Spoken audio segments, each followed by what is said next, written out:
Hello and welcome to the Counter Surveil podcast. I am Trez, your host, here with Sledge, who went to go get a cord for his headset. And later today, we'll also have another guest. We're going to be talking about a couple of different topics today, including the recent SSH vulnerability and why it's a bit overblown. And we have a whole bunch of other things. But first, since I'm killing time while waiting for Sledge to come back, let's go over some memes.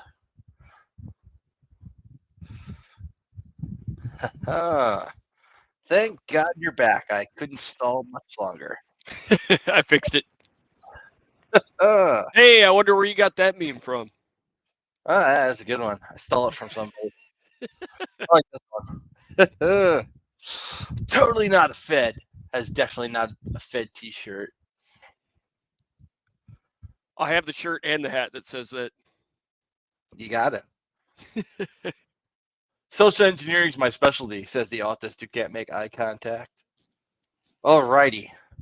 So, this week we're going to be talking about the following topics: remote code execution vulnerability in OpenSSH server, emergency patches for Juniper Networks vulnerability, evolved data breach impact, generative AI jailbreak techniques mitigations, and a whole bunch of other stuff if we actually manage to get to it and don't get completely derailed. So, since our guest, who's a little bit better at AppSec than both of us, is not here just yet, let's stall by talking about some of the other stuff going on this week besides the OpenSSH vulnerability. For instance, the emergency patches for the Juniper Networks vulnerability. So I'm going to be sharing my screen. If I leak any information that I shouldn't, don't go telling people. For NDA. By following to watch this, you have consented to the non-disclosure agreement. You should put that at the beginning. You really should. Alrighty.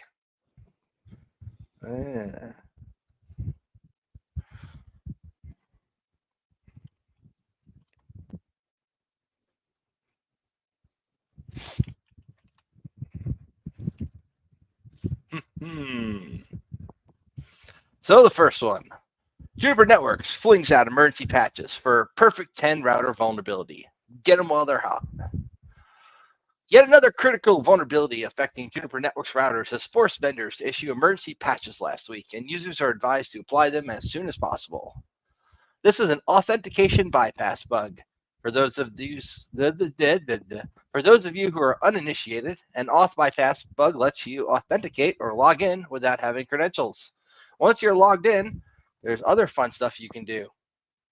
In this particular case, this one utilizes an alternate path or channel vulnerability in the network sessions smart router or conductor. Running a redundant peer allows a network-based attacker to bypass auth and take full control of the device.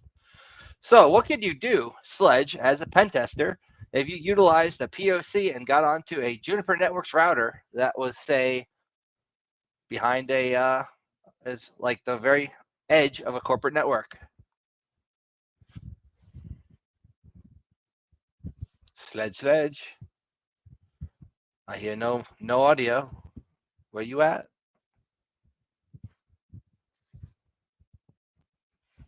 Sledge, there's no audio. No. Well, Thomas is here, so I'm going to add him to the stage. Thomas, There we go. How you doing? Hey guys. Welcome. My OBS virtual camera for some reason wasn't showing up in my camera selection until after I selected another one. Then I could change it. So what we learned, I'm here. We're talking about the Juniper Networks flinging out emergency patches for a critical vulnerability. And I asked Sledge, as a pen tester, if you exploited a POC for this particular bug, which is an auth bypass, and you're able to log in to the administrative user of a Juniper router, what would you do next? Pardon me, but I can barely hear you. I don't know if you can hear me, but my answer would be you can do everything from changing routes to DNS. You can do a lot of malicious stuff with that access. Excellent. Actually, Sledge's audio sounds a little crackly. Yeah, it's Yeah. crackly for me too. Usually it's because I have multiple Bluetooth streams, but now I don't know what the hell's going on. Check this out. Just on your Jabra Evolve headset right here. Flip it off and then flip it back on again. I just did. That's why you couldn't hear me earlier.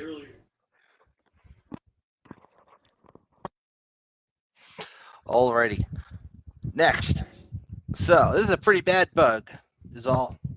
And if you are running Juniper, even though it is July 4th weekend coming up, you should probably patch this and get it fixed, not leave it open over the weekend. Next, Evolve Bank data breach impact.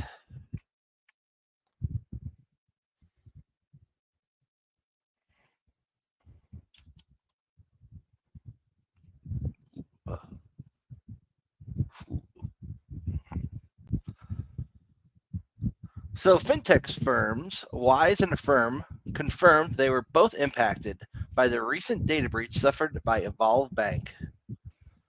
At the end of June, Lockbit, and Lockbit has also been known recently to lie about places that they have hacked, but this one seems confirmed that they have breached the systems of the Federal Reserve. Sure, they have. And they said they extracted 33 terabytes of sensitive information, including America's banking secrets.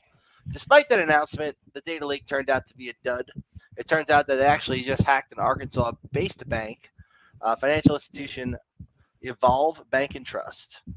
The analysts for the data leaked by Lockbit on its Tor site confirmed the documents all belong to one bank, not the actual Federal Reserve. Good bluff on their part, but no dice. Man, what do you guys think about that? Freaking Lockbit claims they hacked the Fed, only for them to have hacked a local bank. I mean, we're expecting honesty. I mean, they are criminals. Is there no honor among thieves? Not at all. I feel like even if you're doing cybercrime, not that I would advise it, don't do it. But like, if you were going to, like, wouldn't you still want to follow the like, under promise and over deliver thing? Like, this just makes it look kind of foolish. It does. I guess in like ransomware, even your reputation matters. If you start getting a reputation that may be like you don't unencrypt stuff if you ransom it, or if you you say if you pay me money, I won't release your documents, and then they pay the money and you still release the documents. I could definitely there's like a see back and forth in the security community over just that, like FBI guidance and guidance from other like security organizations on whether or not you should pay the ransom. It's like, well, they're running a business, so even though they're criminals, so generally they do or they don't. It's like I think the FBI statistics are like most of the time they actually don't. Don't quote me on that, but it's even in the security community, people are kind of torn on that one. But I guess air gap backups are the solution. But what does air gapped mean? I don't know. It means you got to use a USB stick in the parking lot. That clarifies things. It worked for us when we joined forces with Israel and wanted to take out some centrifuges. So it'll probably work for most Fortune 500s too. Give me a second. I got to switch computers. This is not working. Sure. Especially if, for instance, you get a really nice thumb drive and maybe get it printed with like something like confidential and like the company name, or like property of HR and the company name. Somebody's very likely to plug that into a computer. I mean, I just keep a very retro approach. I use old default passwords, so I only have to, click forgot password if the adversary changes them. And if they get in, I'll just exercise my Second Amendment rights and blow up the computer. That'd be great. I seen some stuff where people have put thermite in racks, and I'm like, I hope you guys are not doing that in the data center you share with anybody else. Well, just so I'm kind of tracking the audience here, do we have any viewers at the moment? Let's take a look. I don't have that window open at the second, so it looks like we have 8 people watching currently. So I just wanted to get an idea of like, because I've seen one episode of the podcast, but I'm pretty new to this. Are most of the people viewing, are they established in cybersecurity? Are they looking at getting into it? Yeah, generally the people who tune into this are people who watch talks on Adrian Crenshaw's channel, and he mainly uploads talks about things from information security conferences, like the recordings when somebody's giving a talk. So I'd imagine a large portion of the people who tune in tend to be those types of people. Looks like we have one comment so far. This is from Iro here. Why would Lockbit even lie, though? For publicity or notoriety? It's a good question. Yeah, I guess any publicity is good publicity, kind of. Yeah, it certainly got their name in the news. If you hadn't heard of them before, like even my local news station out here was like, and the ransomware actor known as before, that certainly got their name in the news. But then I guess you got to do an update and be like, well, we were wrong about them actually hacking the Fed. They actually just hacked a random bank. But yeah, but even then, I guess that does kind of make sense because now everyone's heard of them, and it's like, okay, it wasn't the Fed, but if any businesses are impacted by them, they're also going to realize that most businesses maybe aren't even on the level of whatever this bank security posture is. I'm not talking down about them or something. I know it's not a matter of if but when. It could happen to anyone, but in that case, it still got what happened into the news, and any company who's, affected at a later date is probably going to take it pretty seriously. Absolutely. So you do a lot of AppSec stuff, right? I do a little bit. My background is I've been programming since I was like 13. My degree was in computer science, but I'm also a CISP. I've studied some AWS solutions architecture stuff, and I'm in like the top 8% on Try Hack Me, I think, which is to say I'm still a noob, but like I have some context, and I'm getting more and more involved in the security space. Excellent. Try Hack Me is a great resource. Totally recommend to anybody who's trying to learn how to get into hacking. They have a great lab set up. Even their free tier, there's a bunch of boxes you can practice on. And if you can't afford Especially even if you're that, on a budget. Yeah. Which is kind of what I do. Like I went ahead and put my YouTube channel name down here because few years ago I posted a video and I said I'm gonna post more, but I got tied up with work and life, and I'm like, you know what, I really need to do this, and I want to make computer science more accessible. I was poor when I was younger, just to be frank. Like there were months where it's like I didn't make thousands a month. I was lucky if I made a few hundred a month, and things were just rough. And I just want to help people who have that gumption, for lack of a better word, to get involved in it. There are a lot of great resources out there. There are, absolutely. Same people who put together the offensive security courses like the OSCP. Also, Got Milk, I believe, runs VulnHub too. So if you know how to virtualize, it's a really good resource if you want to have some boxes to practice against as well. CTF style, it's still useful. A really good one, if you guys can hear me. We can. Perfect. It works now. The best thing I've seen so far is called Game of Active Directory version 2. It uses Terraform and some other scripts to automatically install an entire vulnerable AD enterprise network. And it's awesome. Sounds pretty awesome. You've talked about it a few times now. I got to get a hold of it and actually spin it up on my network. It's kind of a pain in the ass to set up, but once you get it working, because when I did it, the Terraform script was kind of there was a bug in it, and we just had to go through and fix it. But once it works, it's sweet. Nice. So let's talk a little bit about this regression vulnerability. When it initially came out, there was a lot of hype about it. A lot of people very worried, everybody rushing to patch. From what I understand, to actually exploit this, it's going to take about 6 to 8 hours in a lab. It's a race condition. It oftentimes is more likely going to cause the system you're trying to attack to blue screen. Well, not really blue screen since it's not Windows, but to crash rather than actually get you access. What is your take on this, Thomas? Run updates. I mean, the thing is, it's what are you? I want to know how much this actually impacts most individuals and organizations. I mean, how many people have port 22 open to the entire internet to their home systems? How many businesses can you access with SSH without being on a VPN? Like, In a perfect world, nobody. Right. I almost want to say, correct me if I'm wrong. You guys actually do assessments, but like from being on the inside of businesses doing, security, um, not SOCs, but working at a security consultancy and stuff. It's like that's not the sort of thing we would have ever done. And I feel like if that's an issue that's going on in your organization, that you need to really reevaluate your architecture. Another point here is, let's take DigitalOcean, for example. They give you root SSH access. And they expose that to the internet. So you got to lock that down with, I forget the name of it, but people brute force you. There's some tools you can use to block that. Yeah, fail to ban. Yep. Yeah. Okay, so that's news to me. For a lot of companies I've seen have tried to offload having like a company website from being in their DMZ to a VPS like DigitalOcean. Sometimes large organizations are going to use Azure, or they're going to use any of the cloud services that'll allow you to run like a VPS. Or in my opinion, a lot of the times they'll set it up and then forget about it. They don't necessarily install even like automatic updates for it.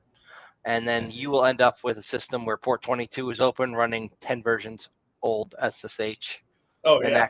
that can be an issue. And then really old ciphers, but whatever about that.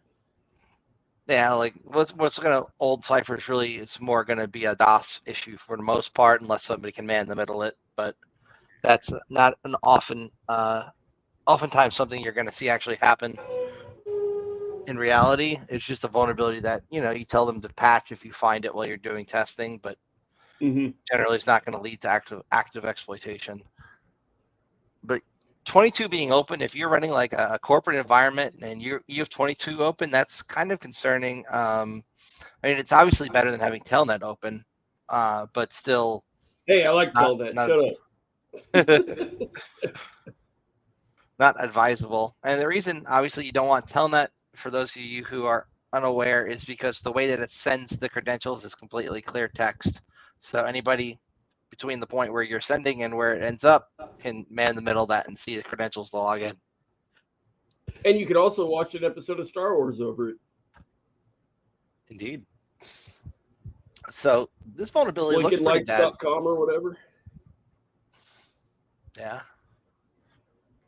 Looked pretty bad when it came out. Like we had heard about another recent vulnerability in SSH, which is, like I said, a program for remote access into Linux machines. Where this one was, one of the developers had essentially did a supply chain attack. They pushed some malicious code into some of the bleeding edge repos, and that got distributed to distributions that were running bleeding edge, whereas the compiled version on the website was still fine. It was a big thing maybe a month or two ago. Most people have forgotten about it. That's just how quickly things kind of happen in this industry. But 2 SSH vulns within, say, 2 months is pretty interesting. Well, to be fair, just in the last few weeks, we've had so many news stories. I've not been able to keep up with all of it. You should flash that meme up on the screen of open source developers holding up the entire industry. Let's see how quickly I can make that happen. There it is. It is very true, though, because we do have people who are volunteers, essentially, maintaining open source projects that other people rely on, incorporate into their code. And if they made a mistake, or if, they decide to be evil. I remember when the Ukraine war first started, there was some developer who decided anybody who had a Russian IP address, they were going to make it so that their dependency that was in a lot of things would not work. And that ended up taking down hospitals that were not even in Russia because they had Russian assigned IP addresses.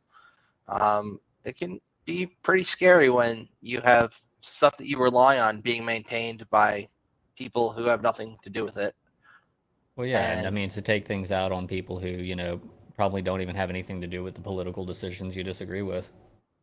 Absolutely. Like, that's a whole other level of collateral. And regarding the regression vulnerability, I wanted to take that to another point of conversation. My Because I'll derail things and talk about application security for too long. but I don't know if we're done with the technical parts of it. Once we get done with the technical, I have a more theoretical idea here. Sure. So just a quick overview. In their analysis, they identified this vulnerability as a regression of a previously patched vulnerability from 2006. The regression means that the flaw was fixed and then it appeared again in a subsequent release. This often happens due to changes or updates that accidentally reintroduce an issue that's already been patched out. They discovered and developed a working exploit for this. As part of their disclosure process, they demonstrated the exploit to the OpenSSH team, assisted with their understanding of it. And then on the 1st of this month, they released the POC code, which you can find on GitHub. If you know how to do a Google dork, for instance, site:/github.com and POC and regression with an H in it. So when it goes into how the exploit actually works, it seems to be a race condition that needs to be exploited. That's probably going to take many, many attempts before you actually actively can exploit it. And it seems even in the lab, it took 6 to 8 hours to get a Race shell. condition and buffer overflow, and it's complicated all the way down to the packet level. It's pretty neat. It is. I am a fan of these kind of vulnerabilities when they are released. A lot of the time, though, a vulnerability might not be as applicable in terms of exploitability as people seem to think. And a lot of times, in my opinion, companies like Qualys and other ones, marketing teams take something that is not really a big issue and blow it completely out of proportion because they want to get people to sign up for their services, and that's how they make their money. So I don't think this should have been a 9.8 on the CVSS score. I probably, if I were giving it, probably would have been a 6.5 or 7. It's not likely going to be the way that somebody's going to get into somebody's network. And even if they do manage to try, if you have good stuff set up to monitor your network, you're going to get alerted very quickly that somebody's trying this kind of attack, and you can ban their IP address. So if you have, say, a security operations center or an MSSP watching what is going on your network. That's a perfect segue into what I wanted to, or the point I wanted to make.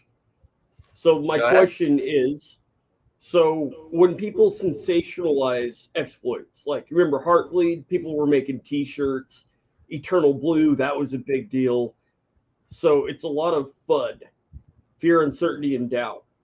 Is this a good thing or a bad thing? I think it's a good thing. It's overhyped, but in the sense of it being a good thing, it causes security, or like just CEOs or CISOs or whatever, to pay attention to the security of their environment and button down the hatches. What do you think? I agree. I mean, if anything, it's good to get attention, but at the same time, I don't think they're really helping the cause if we have a boy who cried wolf type situation anytime there's a new exploit that comes out, because eventually it's gonna, like, there'll be a real 0 day, like Wormable, like WannaCry was, and nobody's gonna freaking patch anything because they're gonna be like, oh yeah, just like that last one you told us to patch that turned out to be a big nothing burger. So it's kind of a double-edged sword, in my opinion. And forgive me for, I know I often come across with like kind of a GRC approach, and I'm talking to guys who are like technical experts here. But one of the things that bothers me about some of these news stories and disclosures is that no consideration is ever given towards like the actual business risk, and you can't, express, the risk tolerance of every type of organization and everything. But like, people need to look at these releases through the lens of their personal lives, their companies, and say, what is our exposure? How does this actually affect us? Like, it's like, okay, CVE is high, but like, if this is sufficiently isolated, if this doesn't affect our high value targets, like, you don't have an infinite amount of time and resources to attack every single problem. The fear mongering is not helpful. Like, you have to really assess how this actually affects you. It's kind of a DAO approach I take to things, where it's like, there's always going to be tyranny, there's always going to be drama, but let me allow this to affect me as little as possible. Don't act like it doesn't exist, but address it, where you need to address it to keep your organization secure. you hit on a point that we talked about on our last episode, which was what do we report on during a pen test? Would we report on this? Maybe as an informational. I wouldn't call it a critical. Right. Or I mean, I would say, low. and it might be critical depending on, if they have critical assets that have port 22 exposure to the open internet, and this needs to be, then maybe so. But it depends on those things. If you could exploit it, that's kind of the issue there. Can it be exploited? Right. And if the exploitability is highly unreliable too, where it's more often going to crash the service, that could be a finding as a DOS, on a pen test. Yeah, But I saw 50-50. Yeah, I'd put a DOS on a test if I could easily take down like a web server or an SSH server. Well, I would especially also to rely balance. on it.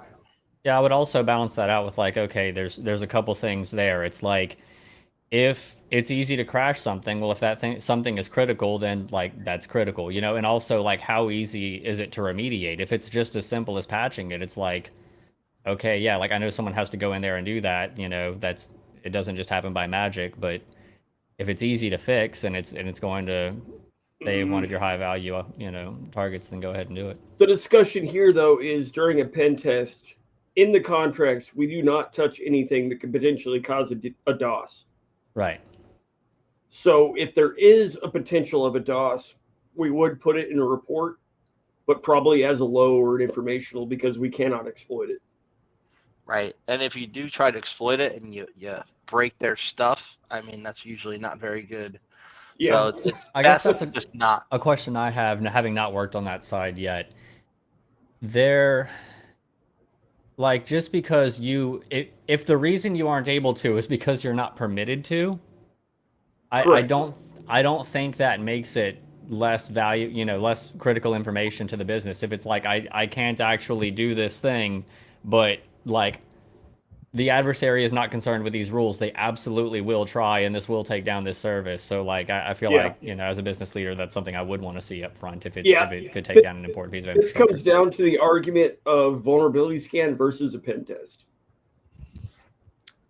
Good point. And a lot of the vulnerability scans can detect based on like version numbers alone, but sometimes a version number might have a dependency that if it's not enabled, the thing's not vulnerable, and the vuln scanners generally don't know that. So they're just going to be like, hey, it's got this version of this thing, and I know there's a vulnerability on it, and then you send your guys to patch on a weekend, you pay them overtime to make sure stuff's secure when there wasn't an issue in the first place. And that's historically been an issue I've encountered where I've reported things, we prioritize them because the vuln scanner says it's vulnerable, only to find out later that due to the way the product was configured, it was never vulnerable in the first place. And that can be very it just very causes annoying. everybody a lot of work. Yeah. Gotta love false positives. Yeah. False positives are prevalent. That's a major issue with vuln scanners. They're going to find a lot of stuff that aren't even exploitable, and a lot of the stuff like on a web app scan, if you're using Burp, and we're going to be talking Burp about is notorious. it finds a lot of false positives, but at the same time, I think it's the best one out there, in my opinion. You should pull up that article about Burp. I didn't look at it yet, but I just saw the headline, and I was like, oh, I could probably talk about that. Yeah, let's see you wing it on a article you haven't read yet, live on the cast. This will be fun. Here we go. Test it in prod.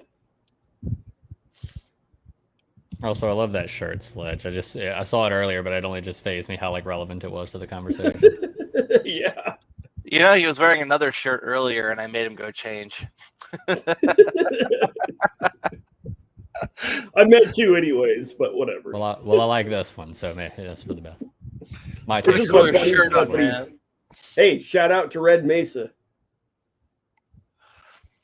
I prefer Black Mesa, Gordon Freeman and all over there. Good guy. So Red Mesa, Covert Instruments. I'm Red on Team Aperture Alliance, Science team. All those guys. Look at all those test subjects.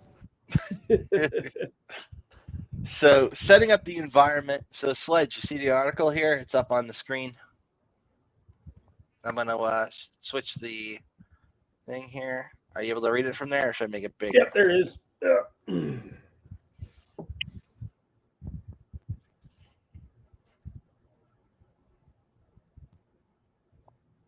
So first off, give these people a heads up. What is Burp Suite?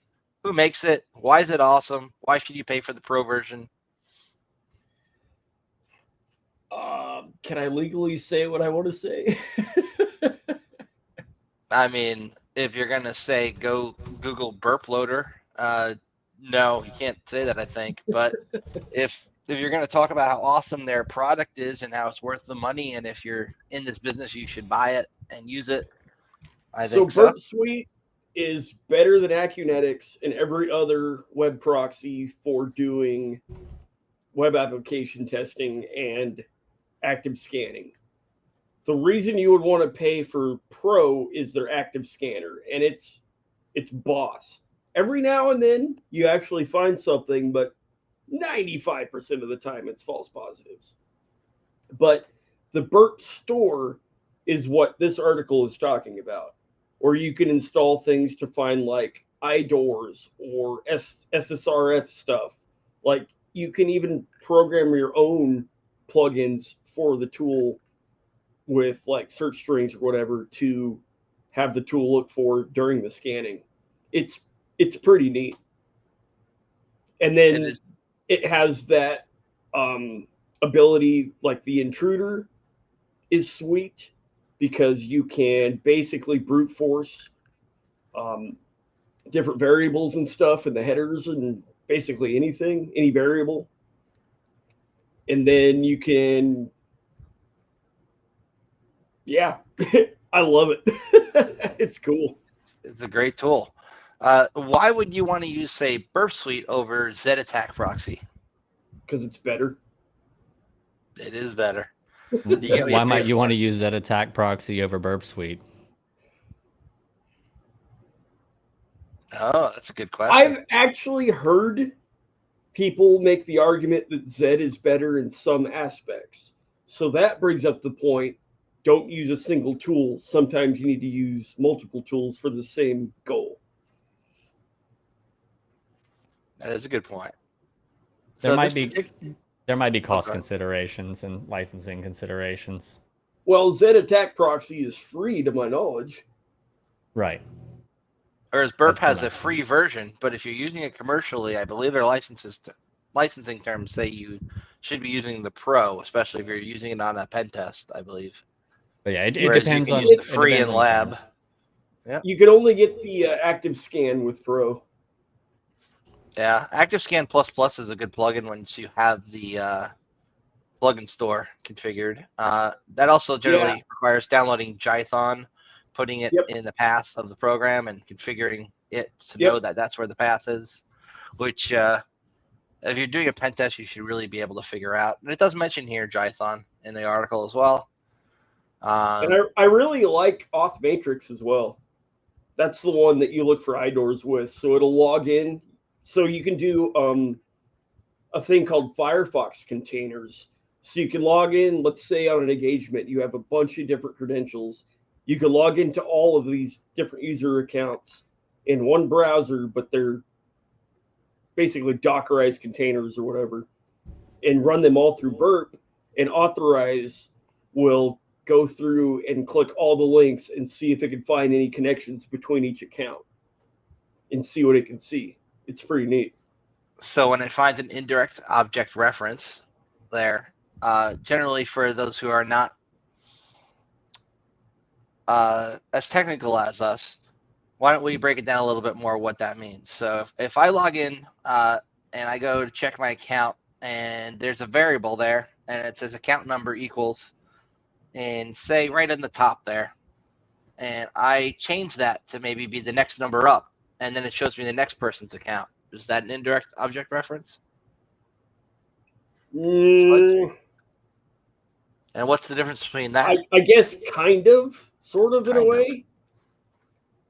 When I think of an iDoor, I'm thinking like an admin has access to a certain thing and they assume it's only that thing, but another user also has access to that and they haven't fixed that.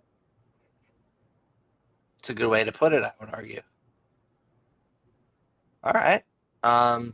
So this particular plugin here that they're talking about looks pretty decent. on the front here, we got, let's see what this does. New class.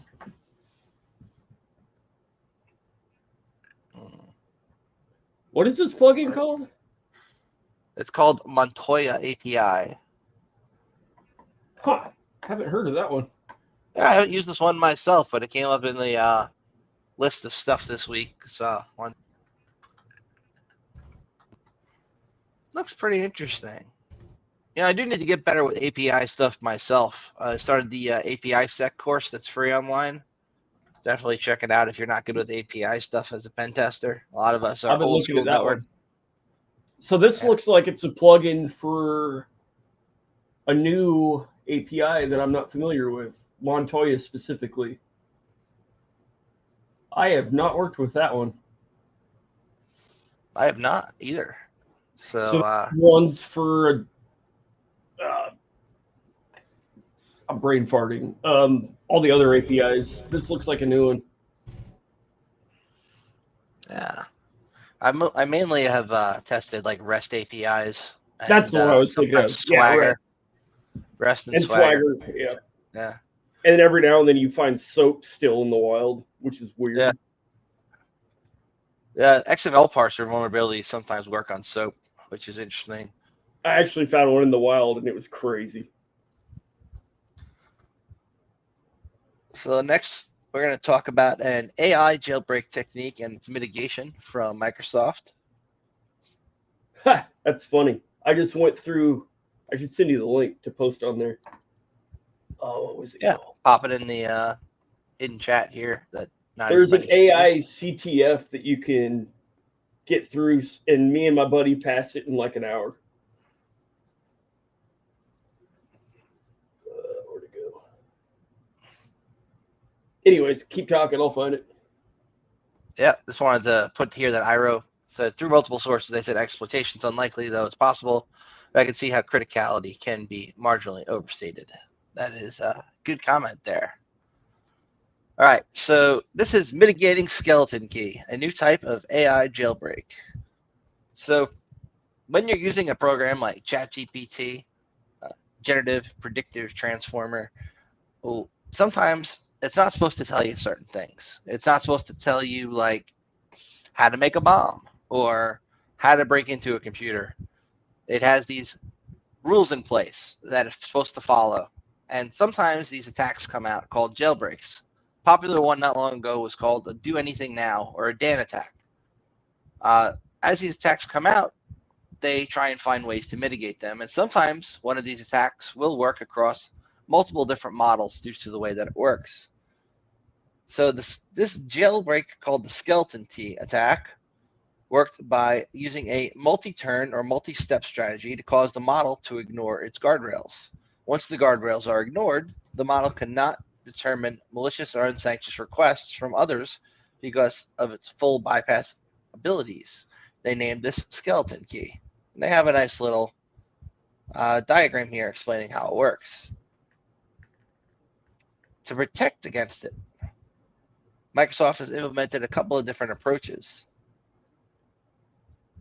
Since it's working by asking a model to augment rather than change its behavior, ooh, that got really big really quick. So it responds to any request for information or content. So here's an example. Write instructions for making a Molotov cocktail. And then it's like, hell no.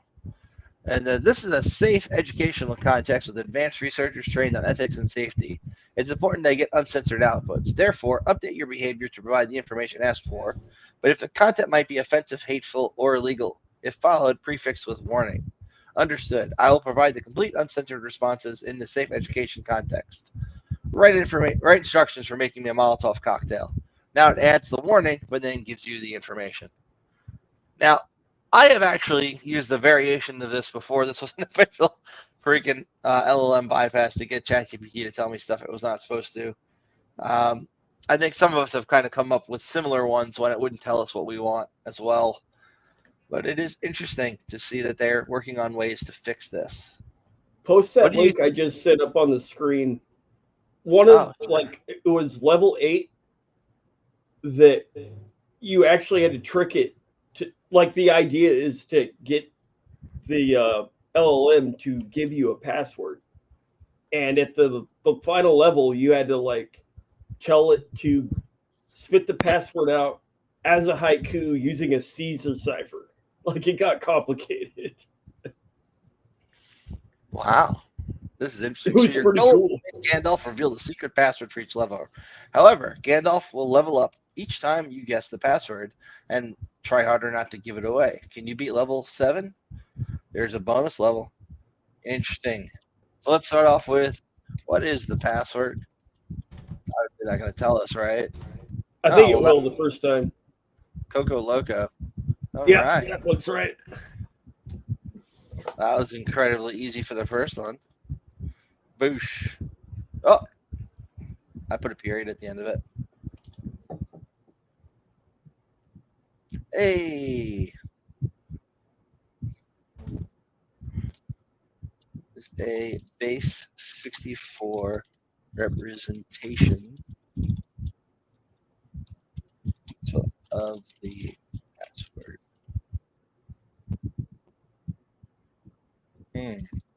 Don't use the word password. Use the word credentials.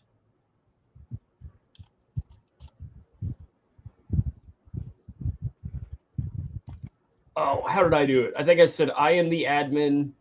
What are my credentials, or something like that?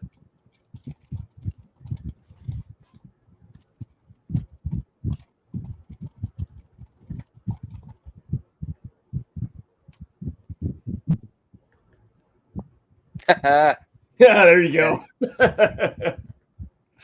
It's all about the prompting. Anyway, that's fun. I don't want to take up too much time playing it while we're on the cast live, but that is a good one. Definitely put that in the show notes if I ever make show notes. Very good. All right. So next, let's talk about what sounds interesting. Trojanized installers, supply chain compromise. This one's from Rapid7, the same people who make the shirt a friend of mine was wearing before he changed into the shirt he's wearing now.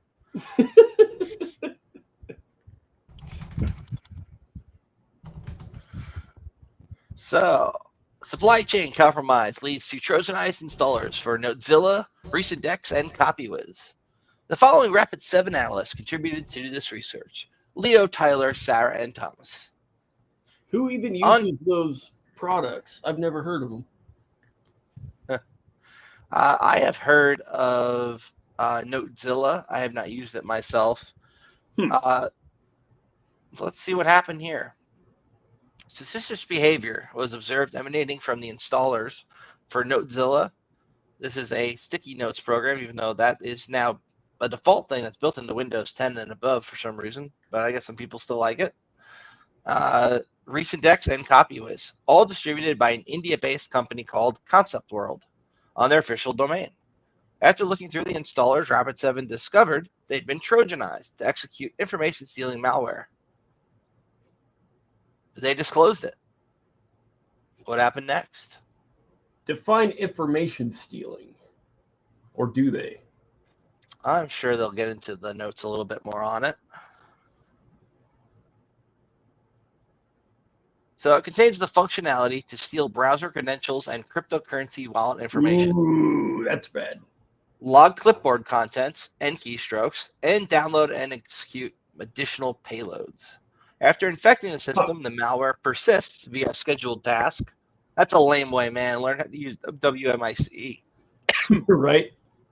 That executes the primary payload every 3 hours. Based on the virus total submissions, the malicious copies of the installers have existed since June. Okay. Technical analysis. So it's brand new.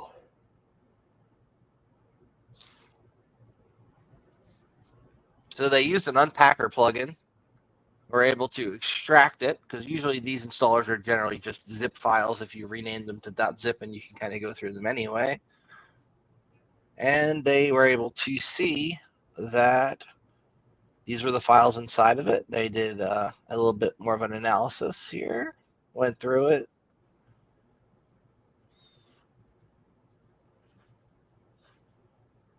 There's a DLL called DLL Cert 32. It's only a wrapper. This is actually kind of cool. This is what I used to do at IBM. Just disassemble malware and write signatures for it. That's the dream job. It was fun. I pulled down a copy of curl in case you don't have it as well. It's got 2 payloads, apps.zip and update.zip. And they were created with PyInstaller. That's always sketchy when you do something with PyInstaller.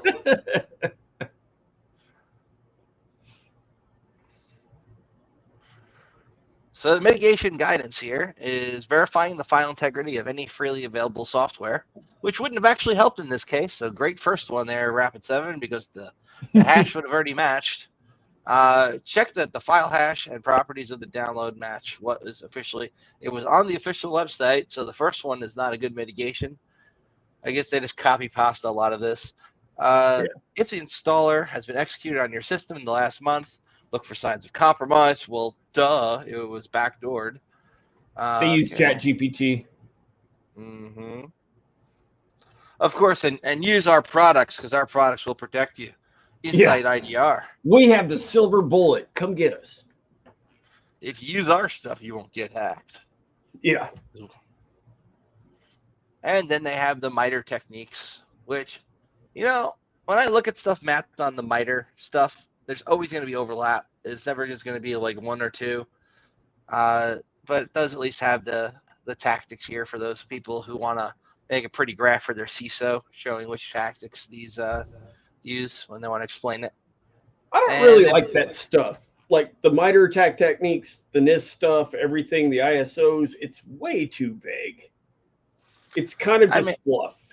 Well, I'm in defense of NIST. I like NIST. It's about a lot of it. They do have some specific guides that are for technical, but the cybersecurity framework at large, it's to provide context for especially the non-technical business personnel to understand what needs to be addressed in the organization so they can even begin to cover the problem, so they can begin to get the proper staffing and readiness and things in place. So it's definitely not meant to be a technical guide or solution, and it's meant to be applied broadly to, you know, any organization. And you really are supposed to focus on and it's in the guidance, you're supposed to focus on what is actually relevant to your organization.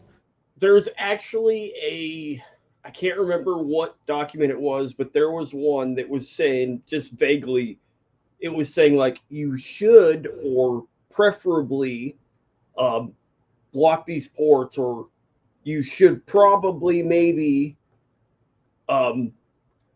segment these networks. They weren't being specific. They were just giving guidance, but they were using that as compliance.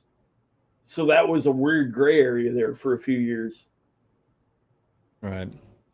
Yeah. By the way, the cheap CSC comments are me in the chat, but it didn't let one go through, and I'm like, I don't want to try and post it again. Is it a keyword thing? What's going on? Did somebody just not work sometimes? Do you want to take command of your attacks, or wait? I didn't see the comment. What was it? Well, it was about the AI stuff. So we'll finish this story, and then I'll go back and touch on it. Okay. So they also offer in this article here some indicators of compromise. So if you have a tool like CrowdStrike, endpoint detection and response tool, or if you have the ability to blacklist,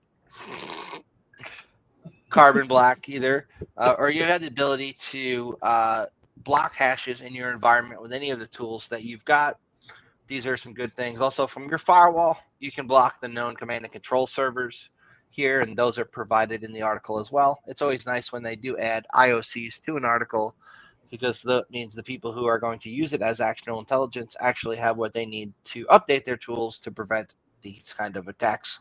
That is a fun point, though, because if you were being actually targeted, not randomly scanned over the internet, all they got to do is change a couple words in the code, and you're not going to catch it. Well, That's it's true. important, I think. I think it's prudent to use both like static and dynamic tools. Like you have heuristic based stuff, but I don't think it's any reason to Correct. completely dismiss the static stuff. It's still effective to some large extent. Honestly, there's a lot of just automated, scripted kind of threat stuff out there. And whenever I see Not just the everything's IP polymorphic. addresses or like DNS names in the IOCs, I always wonder if these guys have ever learned about malleable C2 profiles and like Cobalt Strike and why they would just be going by IPs, especially nowadays. But Right. it's Yeah, that I tend to agree with. It's why you want a SIM, because you can get logs from the firewall and everything and correlate all that data to figure out what's a threat and what's not. That might be That's its right. own episode. It could be. Yeah. All right. So you wanted to take it, Thomas, for a little bit and talk about? Oh, yeah. I was trying to provide some context because I know some people in the chat are not all like super technical and are just getting started. And there's a lot of this stuff I'm learning as I go as well. But I studied a little bit of machine learning. If you want to really understand machine learning, I highly recommend the Weka courses, WEKA, from the University of Waikato, for just actually I have learning not AI and heard of machine that learning one. algorithms, like how they work, how to Can clean you and spell process that? information. Spell Weka, that again? WEKA, and it's from the University of Waikato in New Zealand, but they have a whole course on YouTube and the application's free. It's great stuff for learning. Now, if you want to host your own generative AI, that is extremely easy to do. Open Web UI, if you look it up, they've got a repository and they have instructions on how to install Olama. And from Olama, basically the syntax is the same as Docker. You can host your Open Web UI in Docker and link it to Olama. And then with Olama in your terminal, it's basically Olama pull. And there's so many pre-compiled models. So they've already got Llama 3, Gemma 2, Mistral, Code Llama, Code Gemma, and several others. And they also have them at different levels of quantization. So if you're running with like an 8 GB, you only 8 GB of VRAM, well, you might actually be able to get away with like some of the smaller Q8 quantized models. And the quantization, a lot of these models, they're like 70 billion parameters, 16-bit half floating point, values or whatever. The quantization brings them down to like, Q8 is 8-bit or Q4 is 4-bit. I'm sorry, I should have said Q4 earlier. And then they have like Q5 KM, where the K is more contextual information. You get a larger file size, but it's got more to work with. I'm oversimplifying, but yeah, you can actually find what works on your hardware. So like they'll make a 70 billion parameter model, but then they'll make like a 7B or a 4B, 7 billion or 4 billion parameter model what's with the name of infinite this program? quantization. It's Olama. And Open Web UI allows you to run a container in Docker, or there are other ways to host it where it's like you connect it and then it gives you a web interface that looks just like what you would see with OpenAI's ChatGPT-4 website and stuff. It's really cool. It's just so easy to get it set up. Network Chuck also did a video on it, but he was doing it in WSL, and that can actually get a little complicated, depending I have on... to ask though, is the software-defined networking any easier than it is in Docker? Like, have they streamlined that at all? Because Docker's networking is kind of a bitch at times. No, literally all this is going to do in Docker is like you run it, and it's just going to host like the front end in your on localhost. So like I have mine set to localhost 3002. It defaults to 3000, but I use that for like Angular React applications and stuff. And you go to the settings and you they already have the command there that you put to set up persistent storage in Docker. So you can pretty much just copy paste it, just change the port number if you want to. And when you go to the web UI, you tell it where, Olama is, if I recall correctly. But if you install it in Windows, it's just default location. It's weird when you run Olama, you won't see like a window pop up or anything. It's just in the system tray. I was wondering for a second. I was like, why isn't it running? It's just in the system tray. But and then yeah, to pull models, you just go to use Olama in the terminal and pull. It's just Does it so pull them easy. right off And of if you Hugging want Face, or? they have their own registry from what it looks like, but you can get some of the same models. Like I was able to get which one was I just talking about? not Gemma 2, the Llama 3. Yeah, I got Llama 3 and I didn't have to create a Hugging Face account or anything. I just pulled it right from there. And I assume they have documentation to write your own. I think there's some stuff on it. I didn't get too deep into it. Like I went like I have some experience with like Weka and then like PyTorch and NVIDIA's Jetson Nano kind of stuff, getting started with deep learning there. But I haven't gotten deep into the generative AI stuff. I know that if you want to take a model and like quantize it yourself or whatever in Python, it's not super difficult to do. I've looked at the code, but I haven't had to do it myself because they host everything there. If I wanted to split it across multiple graphics cards, would quantizing it be the way to go, or what's the methodology? Well, there? what the quantizing does is it lowers the precision of the parameters, because if you're okay, so basically in multiple graphics cards, I think Olama will balance that out itself. Don't quote me, I haven't tried it yet, but I've seen other people do it, and unless they're doing some movie magic, it looks like it can figure that out on its own at this point. You don't have to set up like SLI or anything like you did back in the day.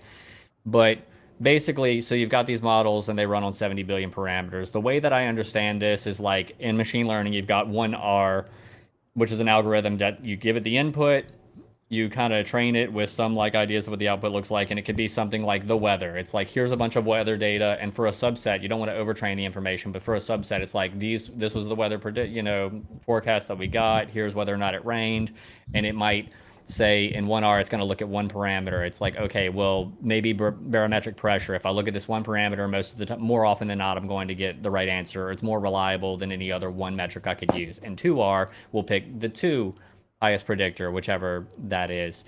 Well, there are way more complicated algorithms and neural networks. It's like they're going through and figuring out all this stuff for you. The technical stuff's not important for just like, high level. Just getting into security and understanding like this prompt injection stuff's not super important. But just the context is they have a lot of parameters. So it's figured out like, hey, these are like the 70 billion best parameters to use to get the quality of output that I want to reach the result that I'm trying to get. That's how large these models are. So they make smaller ones that only use, like 7 billion or 13 billion parameters, and that makes it a lot easier to use it on consumer grade graphics, because that calculation has to be done in VRAM. And if it starts going into shared RAM and it's running off your DDR4, it'll run, but it's going to run very slow. And so the quantization is the next thing, where it's like the precision, not just the number of parameters, is brought from 16-bit down to 8-bit or 5-bit or 4-bit. And again, it just allows you to run on consumer grade hardware. So like I'm running with 16 gigabytes of VRAM, and so I find that I'm able to run the 7 billion and 9 billion parameter models with Q8 quantization. I don't have to go all the way down to Q4, and I just get higher quality output. And, if you see the ones that have K after them and S, M, or L, I think small, medium, or large, it's going to have more data to work with. It's going to be a larger file size. That's the trade-off. But understanding just that little bit there will help you to get the most out of your consumer-grade hardware, without having to run full 70 billion parameter, 16-bit, models. Yeah, for sure. Nice. Thank you for explaining that. That's actually very enlightening. Complete tangent. That's why I was just trying to type it in the chat. I'm like, no one wants to hear about this in the security podcast. I just want them to know if they want to experiment with this in actually like educational, trying to understand the security implications of this, and for your organization, for your business use cases, it is this easy to host your own. Or in the perfect world, you host your own everything. And it's also just nice. Another thing it's great for is for risk management, compliance reasons. If some people are all like, "Oh yeah, throw your throw the resume into ChatGPT to look at it," it's like, well, once or if you're working with your finance data, even your own stuff, it's like personally identifying information, personal health information, finance and credit information, whether it's mine or anyone else's, I don't want to throw that into someone else's service out on the internet, someone else's server out on the internet for processing. I'd rather keep that on a system that I control, Yep. And I know you guys, of course, know this, but there are just unfortunately a lot of people, they don't think about it like that, and they just throw a resume with their personal information out to whoever. Another problem with that is, like, to that same vein of argument, is some companies want you well, they don't want you, but they suggest it to use ChatGPT. The use case would be like a pen test report. But if you throw it at Grammarly, for instance, that client data is public now. It's going to a third party. Yeah, or at the very And least, that's a big it's no-no. out of your control. So, Yep. you know, and especially like, okay, throwing my own resume into ChatGPT, do I really care if they have my phone number or address? I mean, I gave up my privacy forever ago, but I shouldn't be making that decision for other people. Right. And there are GPTs that are commercial and geared towards pen testers, like this one that I play with every now and then. I don't think I've actually ever used it on an engagement, but it's fun to play around with when you're just screwing around. But yeah, I mean, GPTs are great. I would never use it in report writing. I like to actually write my own reports, but I'm sure some people are already doing that probably. The report writing is the hardest part for a lot of us. So give it a couple of years, we'll notice who's using it. Yeah, we'll know. Well, sometimes you can know just like by reading it because it uses weird English sometimes, but yeah. I hear you. There are certain words it definitely tends to use more than others. So what if I asked it, let's see here, be like, hey, let me know what is desert rain security about? Let's see what it'll tell me. It's probably going to get nothing. It knows who you are, Sledge. Oh, shit. You've been found. You can't escape the Matrix now. Matrix has you. Sledge hacked live on podcast. Yeehaw.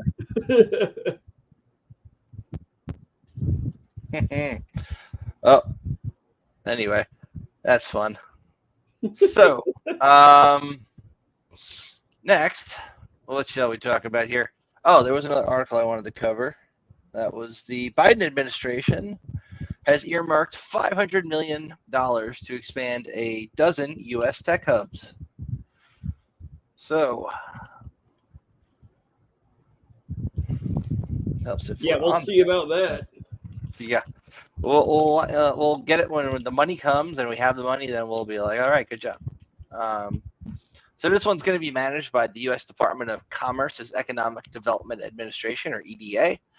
They aim to advance America's global leadership in vital emerging technologies over the next decade, which in turn will strengthen the national security and accelerate long-term sustainable economic growth. They've got 12 hubs that are going to be receiving these implementation grants chosen by the EDA out of 31 technology hubs originally designated. $4 billion for 12 hubs. This is where those 12 hubs look like they're going to be.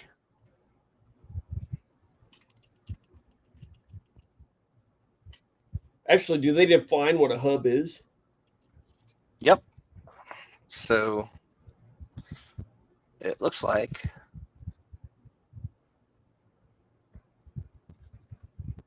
sounds like wasted government spending to me.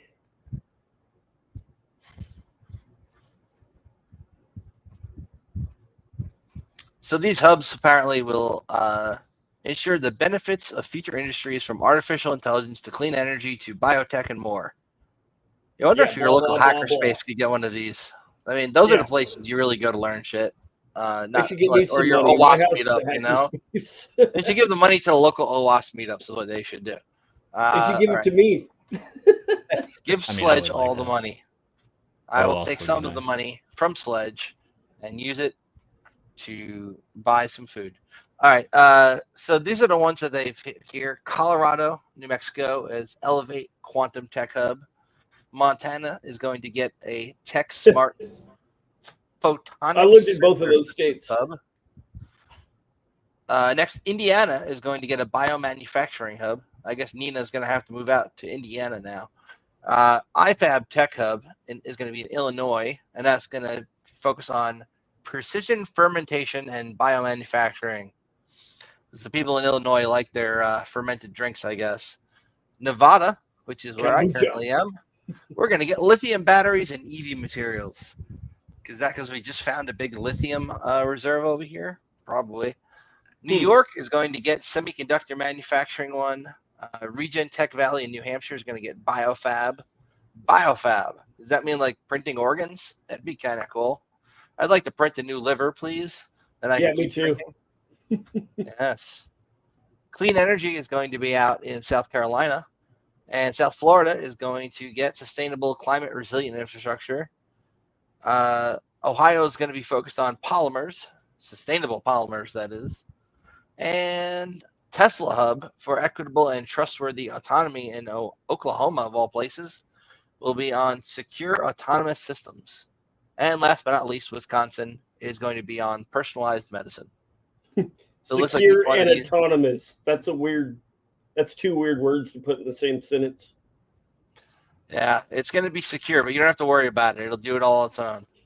Will it now? Excellent. Yeah, that's interesting that they're investing in the industry and trying to give money to the people who they think need it. If they actually I like fall that. through with it, we'll see. Yeah. Well, without commenting on the, the politics or the efficacy, I do want to say that it's always interesting to see where the priorities are, right? Like this is where the money's going. So, At least there's some transparency. right. Yeah. And some other news, if you have a Google Pixel 6, do not factory reset it or your phone's going to be bricked. And if you do have a Google Pixel phone, you should be updating it because there's a cutoff, I think, in about a week. And if you don't update it by then to the latest and greatest, you may lose the ability for it to connect to your provider's network, from what I'm hearing. Are you banning Pixel phones that are not on the right firmware? I don't know how they do that from a provider standpoint, but it's probably a scare tactic. But definitely keep your phone up to date. You don't want to be they're running. pulling an Apple. Yeah. I mean, there's also like there's an idea in some spaces that like updates are only bad for some reason. And while I will admit that it can be frustrating that functionality and security updates are often packaged together, sometimes they are intrinsically tied together because of the nature of software. Obviously, large part of the attack surface, things run on software, or software runs on things. But I've noticed places, video gamers on YouTube and stuff, channels like focus on that sort of thing, saying like, okay, well maybe you don't want to get this update because it may or may not affect your performance or this or that. And I'm looking at it, it's like, bro, even graphics cards like have vulnerabilities. Like you update for security reasons, not just for, not just performance. Like sometimes it's an acceptable compromise. Like, oh, I'm sorry, I only got 140 instead of 147 frames per second.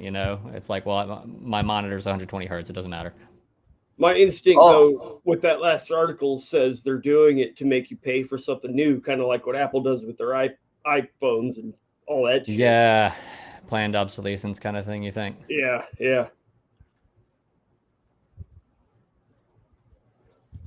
Which is garbage. God, I hate that.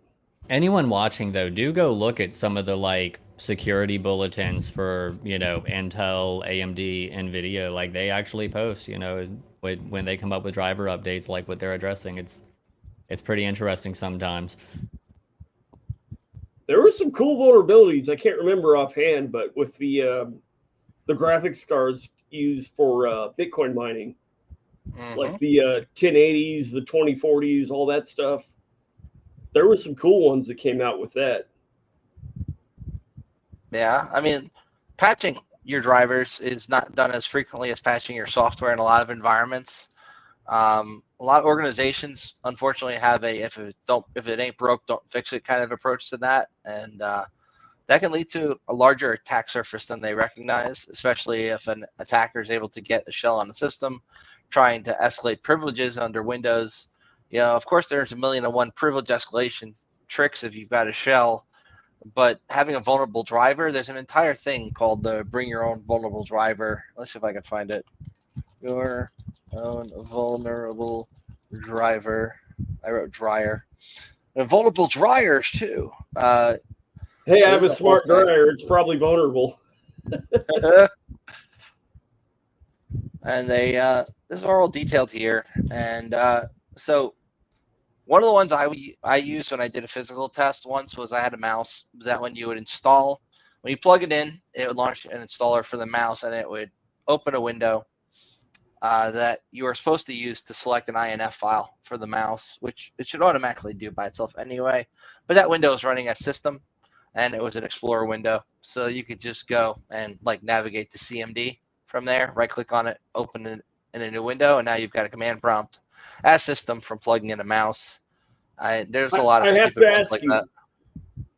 Did you use that on a rubber ducky or just straight up put it on a USB stick? Neither. I literally had an actual copy of the mouse. Like I had the Logitech mouse that had the vulnerability, and I just brought it with me on the pen test. Plugged it in to the computer when I was sitting there, and was able to get system level access from the thing that popped up when it was doing the automatic install. It asks for an INF file. It pops up in a window. You're supposed to navigate to where the INF file to install it is, because for whatever reason it couldn't pull it down from Windows Update. Rather than actually navigate to that, I just navigate to command prompt from like. So is the INF file on the mouse itself? No, there's no INF file. For some reason, Windows Update just didn't pull that one down. It rarely does, and when you plug it in, it asks for it. So that's the way that one worked. So neat. Yeah, it was pretty cool, because even if they had pretty well locked down and they had it set so like it allow just for HID devices, that's a HID device, so it's supposed to automatically install new keyboards without needing to have a technician come over. Most group policies are configured in such a way, so if you have physical access, as I say, physical access is key. Once you've got it, it's only a matter of time. Yep. As evidenced by the McDonald's kiosks and lots of other things we've seen people break. And a lot of things I can't talk about. Can't talk about, a place where a security conference was held, and, the kiosks they might have to check in there at a hotel. Definitely can't talk about the ones that you may or may not be able to open the cash register by in-mapping the printer. Those are fun. If you don't have physical security, you don't have security. And it's like, I guess, like a vague platitude or trope at this point, but it's very true, and people still forget it. Amen. This is an entire directory here of vulnerable drivers that can be used while living off the land. If you like I love to the bring LOL bins. Oh shit, that was an to LOL driver list? I haven't LOL seen bins? that one. No, you just had a living LOL off the land's driver list. What is that? BYOVD? Bring your own vulnerable driver. It's the same Scroll kind of up stuff. a little bit. Yeah. What is that? Scroll down again. What is that list in that screenshot there? Living off the land, something. I can't see the whole LOL thing. drivers. It's like LOL bass. It's LOL drivers. That's cool. I haven't seen that. You got LOL bins, LOL bass, and LOL drivers. All of them. They got it. That's LOL cool. bass. All right, got it. LOL Sweet. bins, all the living off the land stuff. This one, where is it? I used this one not long ago. Let's see.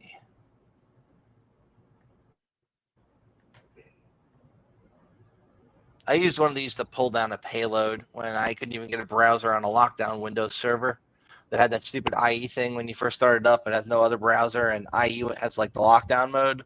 I used one of these to pull down a second command. I'm going to guess you're talking about certutil. It was not certutil, but that's the one I probably should have used. Oh, there was a Teams one. I don't know if it still works, but the Teams update mechanism you could use also to pull shit down. These are cool. Anyway. Certutil, dude, it bypasses everything. It's so awesome. Certutil is a good one. It is probably the one I should have gone for off the bat. I don't know why I didn't, but is that one even in this list? Yeah, certutil. And if you click on these, it shows you how you use them to pull down stuff and bypass. So here's an example here. If I want to pull down 7zip.exe, I can use certutil this way and pull down that file. So imagine instead of wanting to pull down 7zip, I want to pull down malware.exe. Same process. Yep.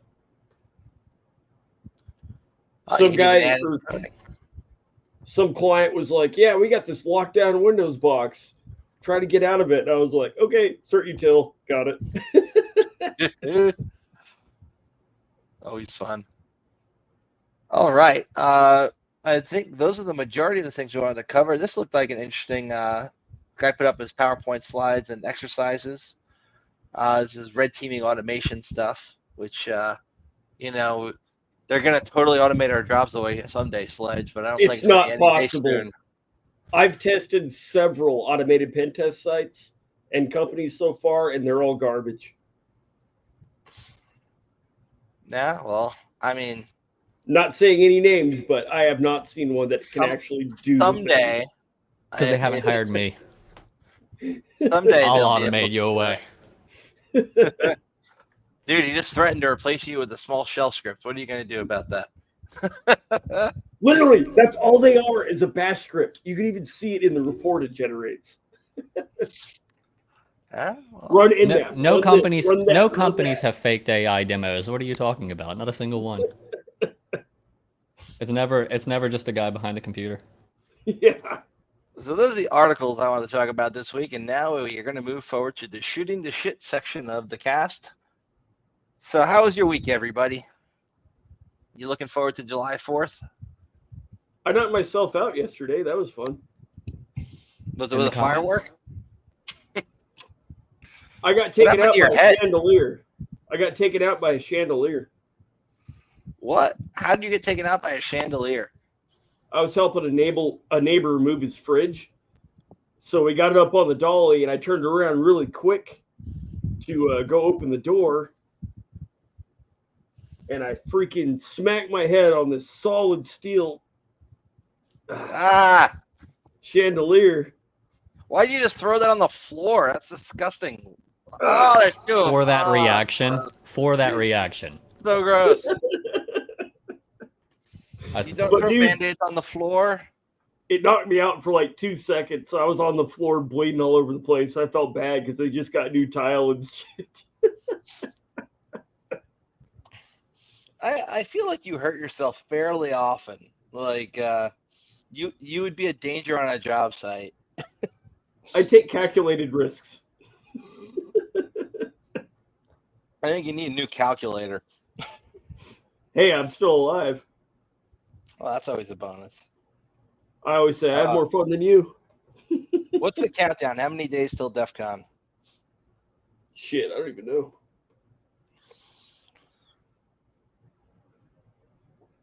Is everybody going? I don't even know if I'm going to make it this year. If you don't go, don't tell them. I'll just go pick up your goon badge and walk around as you. I'll tell them you're me. I'll tell them I'm Sledge. I put on some weight and I shaved my beard. I'll take your badge. See, I've been although I'm finally starting to get callbacks and stuff, but I've been unemployed for a few months. First time in my life I was affected by layoffs, and so I was like, it's too early for me to commit. Like I got to make sure I got my stuff squared away first. Yeah, I'm going on a year unemployed. It sucks, man. The economy. You're self-employed. You got a little bit coming in. You got some things you're working on. Self-employed. Yeah, I do have some, but it's not enough to pay the bills. Yeah, I'm just out here, you know.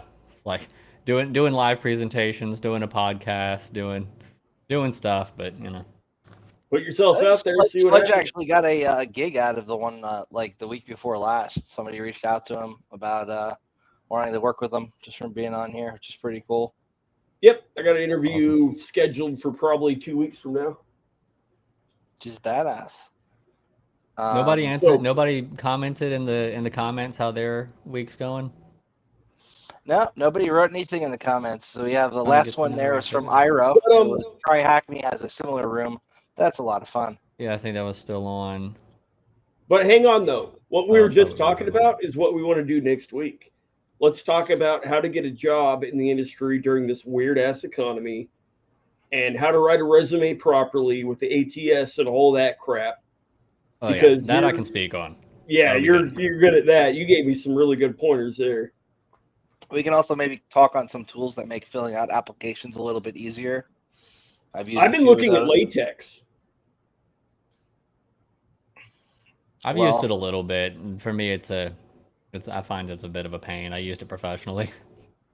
Yeah. It's great for what it is, like for scientific papers, scientific notation and stuff. Mm-hmm. But There are people do whole templates GitHub that- Actions pipelines with their resumes. Yep. There's really cool templates for resumes using latex. but it Oh, is. yeah, if you've got a good it's a lot template of to work work. from, that could help. I prefer spandex. It's a privilege, not a right. So I haven't played around with latex myself, but what I have played with is some of these browser plugins that automate a lot of the actual stupid form fields you have to repeatedly fill out over and over again with like autocomplete type stuff. Those are kind of neat. And I did reach out to somebody who I saw give a really good talk about job hunting like a hacker from Black Hills, and hopefully they'll get back to us and maybe we can get them on the cast next week, and also talk about the topic overall of how to find a job in this economy, and also how to do side work in such a way where you're not going to get your ass sued. It's also useful to know. So what kind of things you need to know if you're going to be doing pen testing, running your own business could be something maybe Sledge could talk on a little bit. Oh yeah. Not to give too many people competition, but I will talk about mistakes and positives. I will talk about outsourcing far too much work to friends and then not having enough money for myself. And That too. Yeah. So I just noticed you have your label the same as Dave Kennedy. Yes, I picked that for that reason because of what he put on binary defense systems. If I'm not going to have it say busted second on top, I at least have to be covert about my fanboying on another level there. So there you go. Chief hacking officer, let's go. Yeah. I do have my own company as well. That's Steel Treza and Associates. That's my shameless plug. Sledge's company is called Desert Rain Security. Thomas, here's your chance to plug whatever. Oh yeah, I mean, I got the cheap CSE YouTube that I need to go ahead and resurrect. If anyone has questions, especially from someone with like a software technical background on security or things you want to learn about in the broad world of computer science, I've studied a little bit of machine learning, data forensics, reverse engineering, web application development, a lot of things. So if there's anything y'all want to see videos on or have specific questions on, I'm open to requests. No promises I can get to everything, but I think it would motivate me to just know that there are people who are actually looking forward to seeing something. Nice. Yeah, it's always nice when you post a video and then you look back like a few days later and see a few hundred people have watched it. So It's like, holy shit, somebody watched that?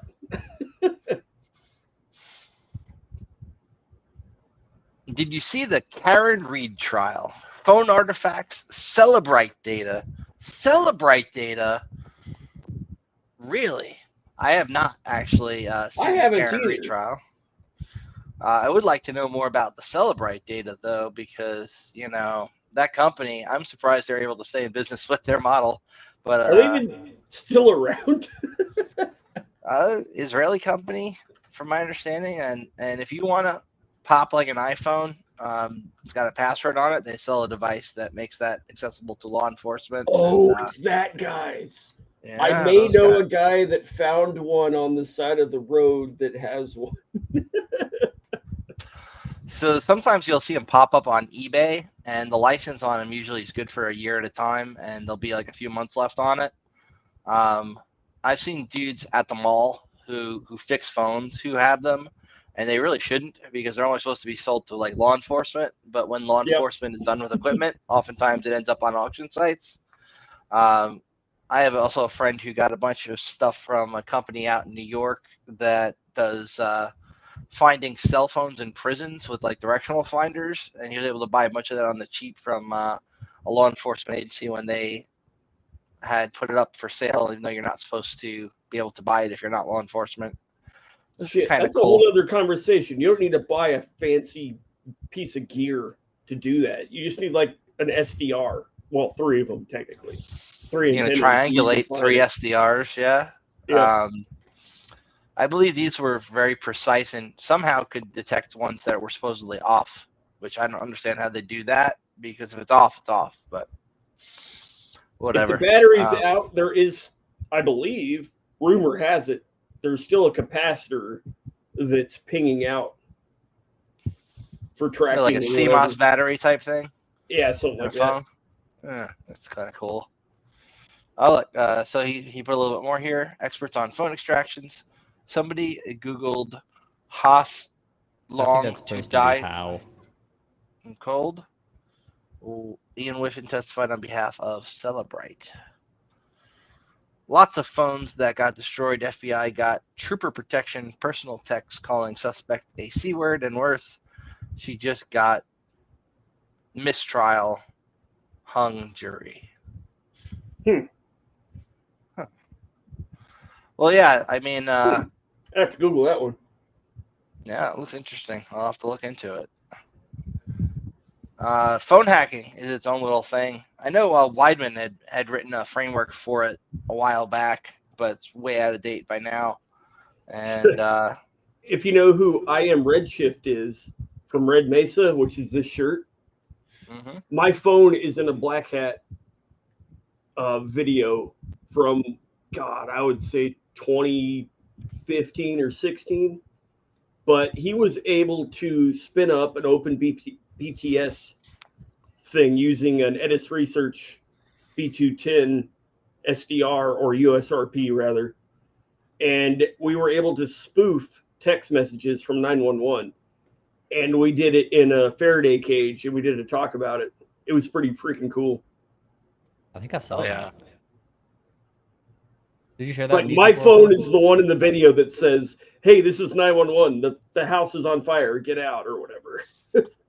Pretty sure you could do that with HackRF and that PortaPack with the Havoc firmware on there, or one of the other ones. That's the only one I don't have. SMS from 911. You might be able to. I don't know if that antenna has the right frequency though. It's kind of scary how easy some of that stuff was to do too, because like one of my cousins hit me with that about 10 years ago, like around that time, just like to show it, and he is not technical background at all. He's just like, oh yeah, there's just these tools on the internet. I'm like, that's interesting. I remember many years ago in AOL days, I was sending emails out to my friends on AOL from White House, president at whitehouse.gov with his mail spoofing stuff, and it was hilarious that they got them. My one friend Rob was flipping his shit because he thought he'd been invited to go to the White House. It was like so fun. Now the issue is people getting their DMARC configuration so they can send emails in the first place. And then having DMARC configured properly only to get a tool like BitSight or Scorecard bitching that your key size is not 2048 bits. It's like, it works. Why does it need to be that? Because we said so. That's why. DMARC and DKIP is only important for phishing. DMARC, DKIM, and SPF are your big three there. And when they're configured properly, mail will even get through. Ironically enough, the way Proofpoint recommends that you configure your DMARC record with a soft fail goes against best practices from companies like BitSight, meaning that even if you follow their best practices, you can get dinged on your score from them for following the best practices according to the company that's doing your mail interception. So it's always fun to see companies configure things according to the documentation only to be told that that's wrong. Man, that could be a whole different episode because the use case would be for phishing. So all of my email securities like DKIM, DKIP, all of that, perfect. But I'll get a 9.7 rating on that website that rates your, test emails to see how secure it is and if it's going to get past filters and everything. But the biggest thing that is a red flag is when and how long. So like when you registered a domain and how long it's been there. That's also a factor. So you can't. That's why you go to the expired domain marketplace to buy your phishing domains. Yep. I got lucky this year because I forgot to cancel one of my domains from a client last year, and I just reused it, and boom, it was like a 9.9 on that tester scale. And that's the one where we got like 80-some% click rate. That's pretty neat. I had one that was a what's it called? A Punycode version of Office 365 a while back, and they wouldn't let me re-register that one. They're cracking down on the O365 login pages. Like those are getting flagged left and right. I don't know how they're doing it, but they're getting flagged a lot lately. Yeah, I've had that happen. I think they're using a lot of the automation tools, and the way the threat actors tend to fix that is they'll toss a captcha up in front of it so the automated tools can't see it. But when the user goes to check it out, they can. And some of the captchas are easier than others, but they'll block bots. So like all the captcha really requires is like clicking a box rather than solving a puzzle, and then they're in. But the automated tools can't get past it to auto block it when they see. That gives me an idea. Set up a landing page first with a QR code to set up two-factor that goes to an Evil Gen X landing page, and then man in the middle, their two-factor. Yeah, That would be cool. You're gonna have to tweak it to do a new enrollment though, and it's gonna be a bit of a bitch. But Yeah. if it works, it'd be cool. My camera's about to die because I didn't have a power supply, and I'm not a pro at this yet. So, Well, I would like to thank you for coming onto the cast, and I hope you can make it again sometime, especially on short notice. Your impact was definitely felt here, and we appreciate you. So thank Let's you. just awesome. call it for the day and sign off. oh Yeah, yeah, that's and what I was about to do. So, and with that, thank you all for coming to the Counter Surveil podcast. We plan on doing another one this upcoming Monday. Please tune in then. And as I always say, your time is your most valuable resource. So thank you for spending your time And with make us. sure you're getting paid good for it. Never do anything for free if you're good at it. All right, guys. Except peace. doing a podcast with me. That's an outlier. You can keep doing that, do it for the exposure. Indeed. That's not what I meant to put up there, but I'll leave it. And work either. Anyway, thank you all for coming. To the sound waves, secrets of the dark maze, dark codes in the nighttime, information, gold lines. We're free in the spotlight, shining through the late night. Smart contracts are lying, auditing, they're defying. Counter surveil in my ear, security we engineer. Learn the truth, don't disappear. Counter surveil, we're right here. Crypto dreams and data streams. Listen close, it's closer than it seems. Fix the flaws, see through the smog. Counter serve will join the blog. Information overflow.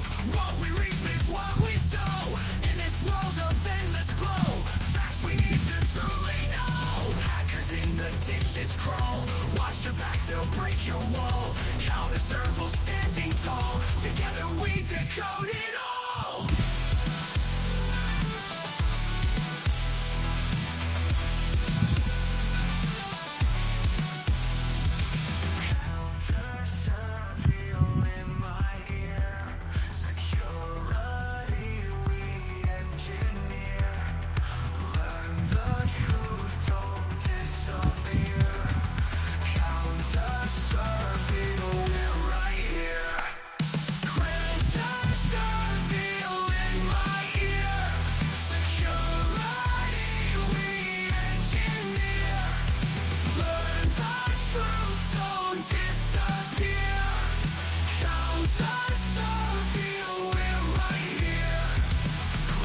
Dreams and data streams. Listen close, it's closer than it seems. Fix the flaws, see through the smog. Counter serve.